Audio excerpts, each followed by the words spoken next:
1. Хэн нэгэн тантай муухай харьцсан ч амар тайван байх арга. Хэн нэгэн танд муухай хандаж эсвэл хатуу ширүүн шүүмжлвэл тухайн хүний зөв эсвэл буруу гэх хоёр л нөхцөл байдаг.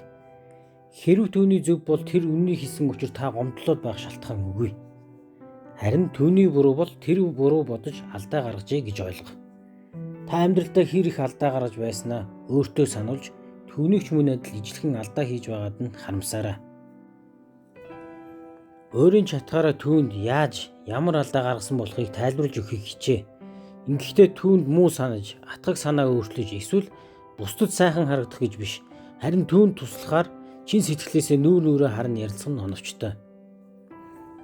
Хэрвээ энэ арга бүтэхгүй бол байгаль их бидэнд хүний алдаа дутагдлыг ангаах юу заасан бэ гэдгийг өөрөөсөө асуу.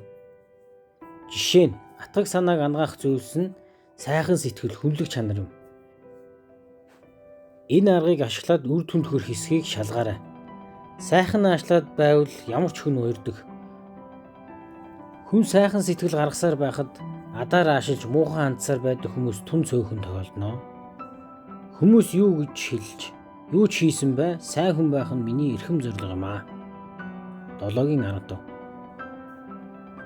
Хэрв чи итгэл даахгүй хүнд итгэж урам хугарсан бол түүнийг биш, харин чи өөрийгөө алдлаа гэж зэмэл. Хорвоод итгэл даахгүй муу, тэрч бүхэл чөтгөр шиг хорон муухай хүмүүс байдгийг мэдэх хэрэгтэй.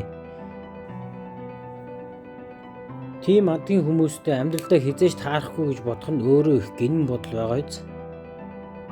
Зүгээр л би тэдний нэгэнтэй таарлаа. Ийм хүмүүстэй хаяа таарах тохиолдол гаралгүй байх уу гэж өөртөө хэлээрэй. Бусдын чам руу шидсэн хорон муухай бүхэнд бус, харин чи тэдэнд муу зүйл хариу шидэх үед тэдний адил атгаг нэгэн болж хувирдаг. Тиймээс бусдын хорон санаанд автаж сэтгэл зүрхээ булангууртуулахгүй хадгалах нь бидний үүрэг аж.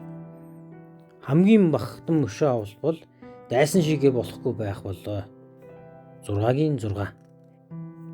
Үүнийг тунгаан бодоод дараагийн арга руу шилжиж.